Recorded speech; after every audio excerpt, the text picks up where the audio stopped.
Hola, mi nombre es Melina Ferreiro, yo soy médica hepatóloga y esta clase la vamos a transcurrir charlando un poco de hepatitis e insuficiencia hepática. A modo de introducción vamos a repasar lo que ya todos conocemos, los componentes del hepatograma. Lo que me interesa resaltar de esto es que de las aminotransferasas ninguna de las dos son órgano-específicas. Por lo tanto, las alteraciones en los valores plasmáticos de dichas enzimas pueden provenir del hígado como de alteraciones de otros órganos.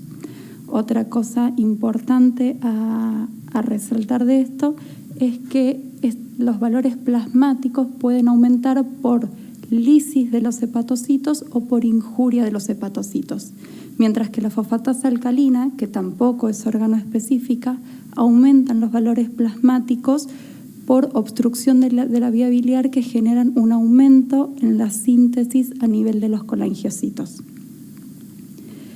Ninguno de estos parámetros que vimos recién en el hepatograma se correlacionan con la funcionalidad hepática. Para evaluar la funcionalidad hepática, lo que necesitamos medir son los factores de síntesis hepática.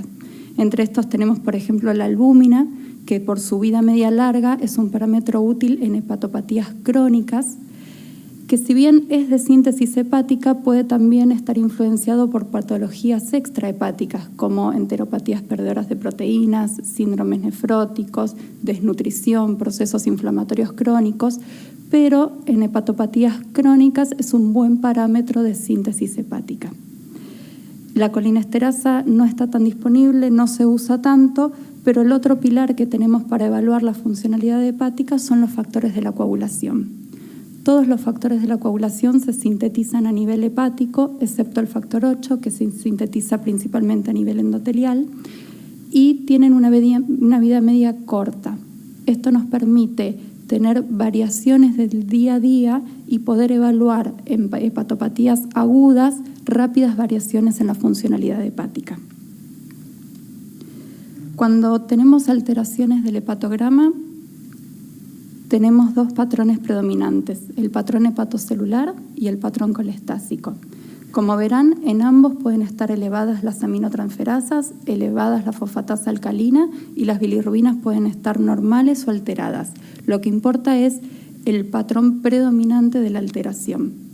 Otra diferencia significativa entre esto es que en el patrón hepatocelular puede haber un compromiso precoz de la función hepática, mientras que en las colestasis el compromiso de la función hepática es más tardío. Y en esto cabe hacer una salvedad. Recién habíamos nombrado que la funcionalidad hepática nosotros la medimos con la coagulación. En las colestasis crónicas se pueden ver alteradas la absorción de vitaminas liposolubles crónicas y a veces cuando una aguda se comienza a prolongar. La vitamina K es una vitamina liposoluble que es necesaria para síntesis de factores de coagulación. Por lo tanto, podemos tener colestasis prolongadas con alteración en la concentración de protrombina y que esto no esté reflejando una caída en la síntesis hepática, sino solamente un déficit de vitamina K. Una forma de clasificar las hepatitis es según la duración y hay un límite arbitrario que es de 6 meses entre agudo y crónico. Otra forma de clasificarlas es según la magnitud de la hipertransaminasemia. Los valores más altos se ven principalmente en las hepatitis isquémicas, tóxicas, virales, que son valores que están por 10 veces sobre el valor normal y estos generalmente se corresponden con causas agudas, mientras que las enfermedades grasas no alcohólicas y las hepatitis virales crónicas son las causas más frecuentes de hipertransaminasemia leve y generalmente se asocian a enfermedades crónicas. Analizando el valor enzimático y analizando la relación entre las transaminasas, podemos ir viendo características de cada perfil etiológico. Por ejemplo, valores altos de transaminasas con un franco predominio de ALT se ven principalmente en las hepatitis virales. En este caso, la curva enzimática es una curva característica en la que se hace un pico enzimático y luego se ve el descenso progresivo hasta la normalización. Distintos son el patrón que se ve en la fibrosis o en la cirrosis, donde empieza a predominar un poquito más AST sobre ALT, donde las enzimas pueden fluctuar entre la normalidad y hasta 5 veces el valor normal. Y otro patrón, por ejemplo, que tiene una curva característica es la hepatitis isquémica. En estos casos se ven valores enzimáticos muy elevados con un franco predominio de AST. Eso tiene que ver con que la zona del acino más sensible a la isquemia es la zona en la que predominan más las mitocondrias y el AST. Por lo tanto, un franco predominio de AST con valores muy altos se relacionan con la hepatitis isquémica. En este caso hay un par de características que nos ayudan al diagnóstico. Por la vida media de cada una de las enzimas se genera una superposición en la curva, viendo que, por ejemplo, el primer pico que tenemos es de AST, pero después persiste más ALT. Esto es porque AST tiene una vida media de aproximadamente 17 horas, mientras que ALT tiene una vida media mayor a 40 horas. El episodio isquémico no siempre es tan fácil de identificar. Una hepatitis isquémica no la van a tener solamente aquellos que han tenido un shock hipovolémico. La pueden tener los pacientes que tuvieron un episodio sincopal, pacientes con hipotensión arterial en un perioperatorio. Así que es importante tenerlo en cuenta y considerarlo ante una hepatitis aguda en la que no entendemos la causa. La LDH aumenta significativamente y esa es otra herramienta que nos sirve para el diagnóstico.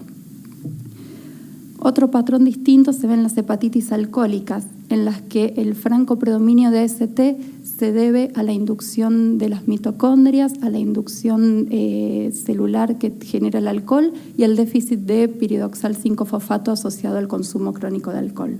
Las hepatitis alcohólicas raramente tienen enzimas arriba de 400 y se pueden asociar a leucocitosis, a fiebre, y no siempre es lo primero que uno sospecha, porque a veces el consumo de alcohol puede haber sido hasta un mes previo al episodio de hepatitis alcohólica. Generalmente, igualmente, esto se da en pacientes que crónicamente consumen alcohol y tienen exacerbaciones. Otra forma de clasificar las hepatitis es según la gravedad. Habíamos dicho que los valores más altos de transaminasas se ven en las hepatitis agudas. Esto se asocia a una mortalidad que no es significativa. Sin embargo, cuando una hepatitis aguda evoluciona con coagulopatía o con bilirrubina mayor a 15, ya estamos hablando de una hepatitis aguda grave. Es un paciente que tiene criterio de internación porque tiene una mortalidad del 10%. Si este paciente evoluciona con encefalopatía, ya estamos hablando de una hepatitis fulminante en la que la mortalidad asciende a un 80%. Una situación que tenemos que considerar es que esa hepatitis aguda que nosotros estamos viendo en realidad sea una falla aguda sobre una hepatopatía crónica que tal vez el paciente no conocía. Por eso es importante buscar signos en el examen físico, en el interrogatorio, en los estudios complementarios que nos hagan sospechar la presencia de una hepatopatía previa, ya que en estos casos la mortalidad puede ascender hasta el 80%. Ahora, ¿cómo sería el algoritmo diagnóstico inicial ante un cuadro hepatítico? Cuando nosotros tenemos transaminasas elevadas, sin historia de hepatopatía previa, vamos a interrogar acerca de los factores de riesgo, interrogar acerca del consumo de alcohol. En cuanto a drogas, nos referimos a drogas ilícitas, tanto como drogas lícitas. Pensemos que todo fármaco es potencialmente hepatotóxico y las situaciones que pueden haber desencadenado una isquemia. Esto lo vamos a completar con una ecografía para poder evaluar signos si fuera con Doppler mejor, que eso nos va a ayudar más a poder ver si hay signos de hepatopatía crónica y después si hay signos de obstrucción biliar. Esto lo vamos a complementar con un perfil viral. Inicialmente, estas son las determinaciones que no pueden faltar si tenemos acceso a poder completar con serologías de HIV, hepatitis C, obviamente son útiles, pero estas son las determinaciones que no pueden faltar a la hora de evaluar una hepatitis aguda. Con estas herramientas nosotros podríamos identificar el 90% de los casos. Cuando esto no es así, pasamos a las determinaciones ya de patologías más específicas y menos frecuentes.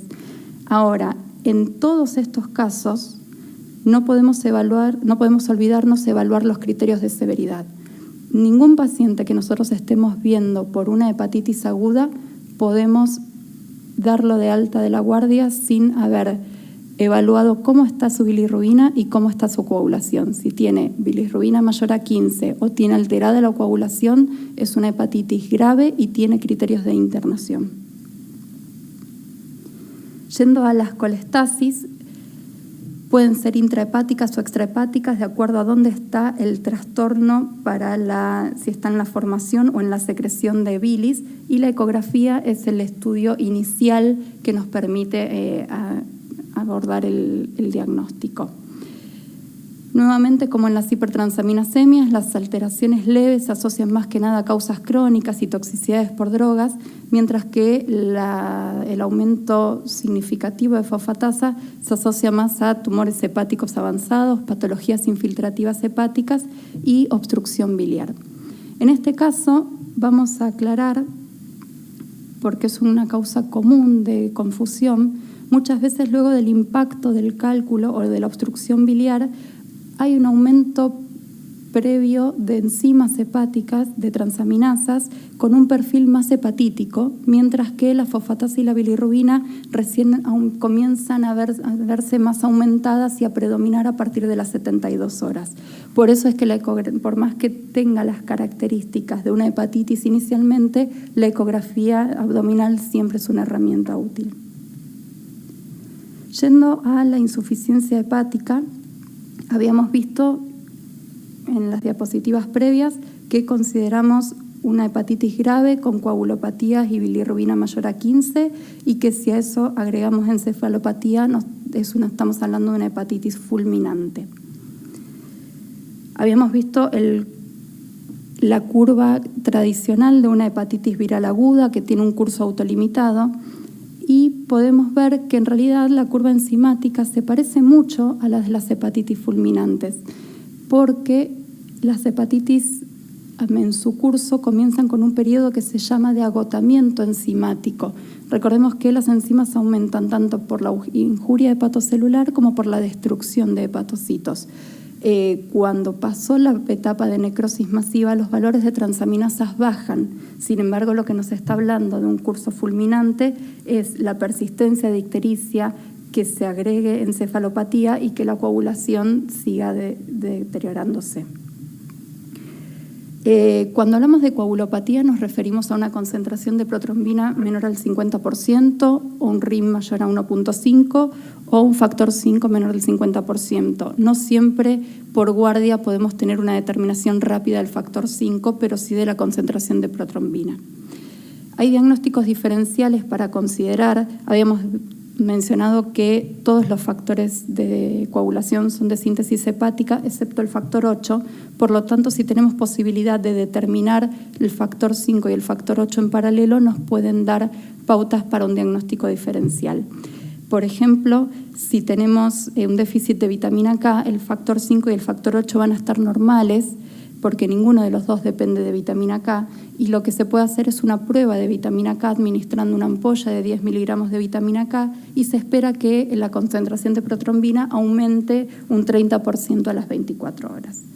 También otro diagnóstico diferencial son las coagulopatías por consumo, como la CID, que en este caso el factor 5 y el factor 8 ambos van a estar bajos, y además vamos a encontrarnos con productos de degradación de fibrina, fibrinógeno bajo, esquistocitos y signos de consumo.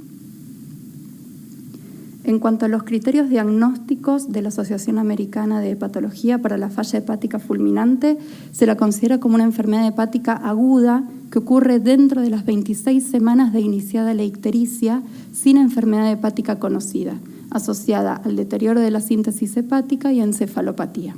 Los escenarios posibles son que sea una hepatopatía aguda o una reactivación de una hepatopatía crónica, tal vez previamente desconocida por el paciente, como una hepatitis autoinmune, una hepatitis B o una enfermedad de Wilson, o una hepatopatía aguda sobre una crónica de que se esté descompensando.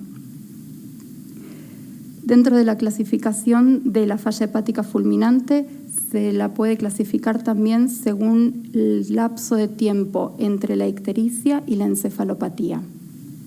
Y esto tiene un valor pronóstico, ya que como se ve en el gráfico, las hepatopatías, las fallas fulminantes de evolución hiperaguda, si bien tienen más severidad en las manifestaciones, tanto como en la hipertensión endocraniana como en la coagulopatía, tienen una buena sobrevida sin trasplante, mientras que las de evolución subaguda tienen una pobre evolución sin trasplante.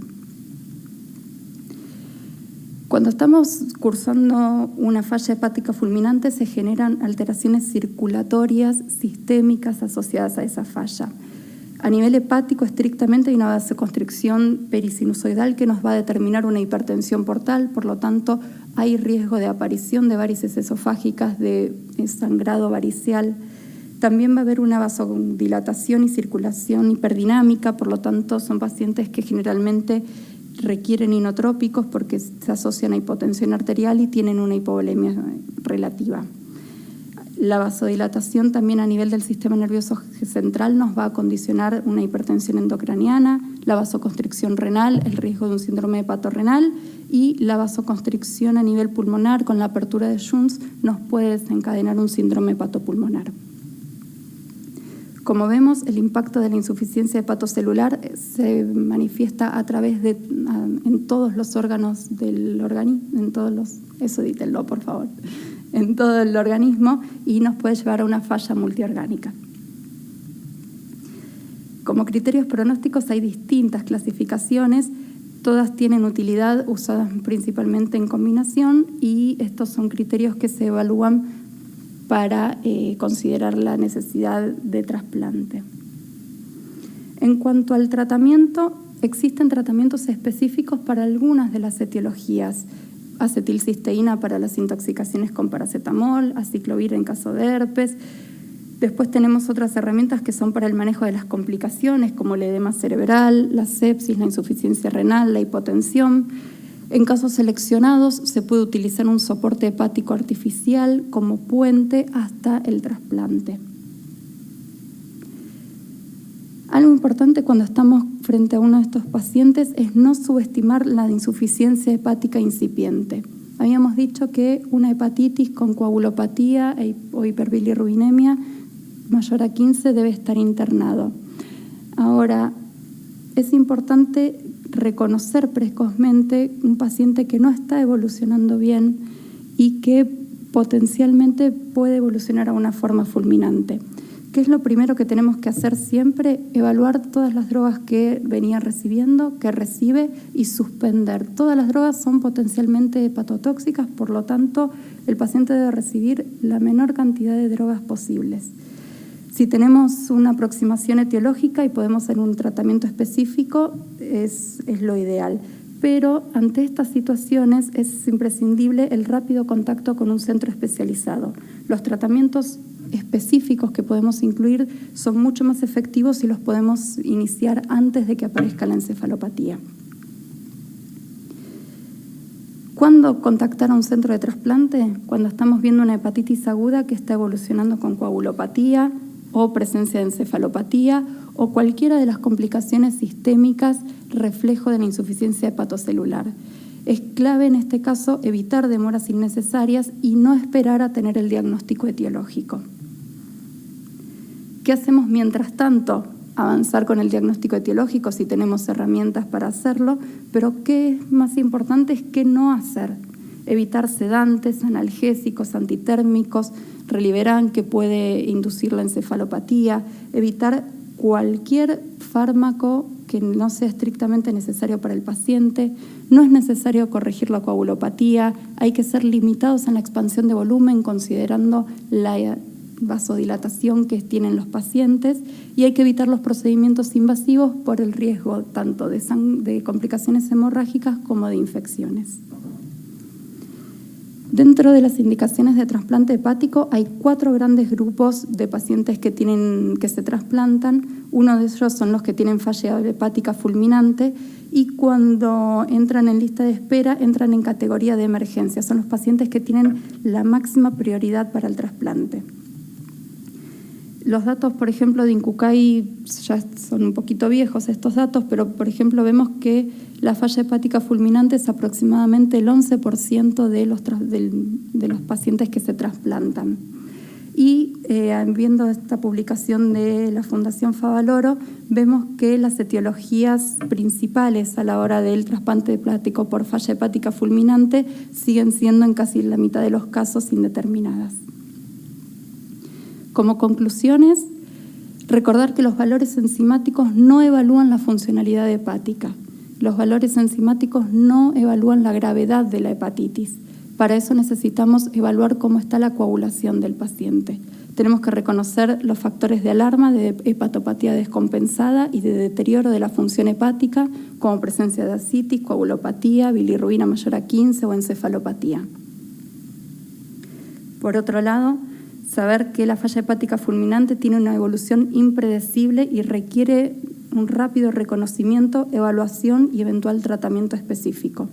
Los scores pronósticos que mostramos ayudan a identificar a los pacientes con mal pronóstico, pero la identificación de candidatos a trasplante es una evaluación que se realiza de forma interdisciplinaria en centros especializados y que de ninguna manera es algo que hace un solo médico en una terapia o al ingreso del paciente.